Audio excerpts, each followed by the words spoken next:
Diyos ay sapat na.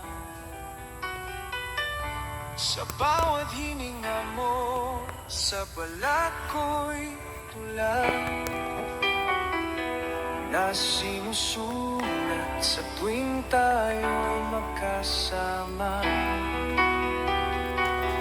Walang tanong, walang paliwanag,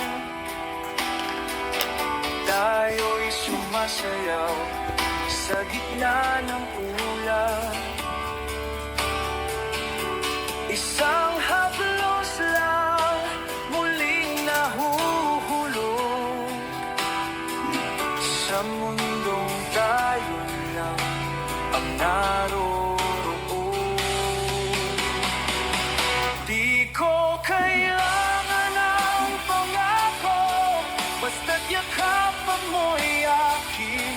Walang batayan, walang guhit, basta't sabay ang hangin.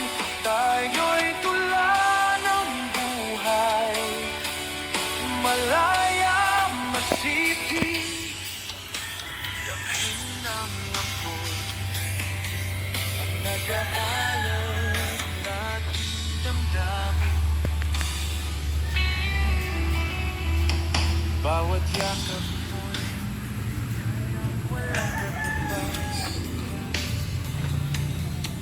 bawat tunog sa tatanong. So yan po, tayo po'y dumalaw muli. Ina Carla po, ano? Pinumusta po natin sila, mag-asawa po. Ayan, no?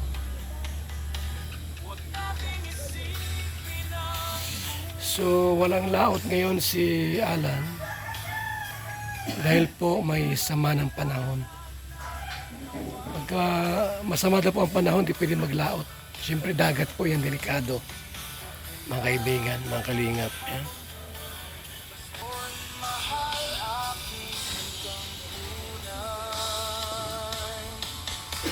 Walang direksyon, walang plano, tibok ng puso mong sinusundan ko. So, Sa katahimikan, totoong sigaw. gumawa kami ng film po, movies. Alikabok sa dagat po, mga kaibigan. Kung bakit ako andito, para po mag-shoot. Gumawa ng film po, movies. Alikabok sa dagat. Abangan niyo po yan next week, mga kalingap. Next week po. Yung ating pong ginawang movie.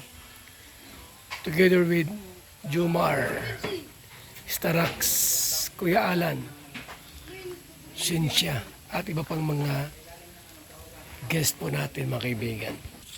So, alikabok sa dagat, mga kaibigan. Abangan niyo po yan. Next week, ipiplay natin kung mga Wednesday or Thursday po. Alikabok sa dagat. Maraming salamat. Mabuhay. God bless.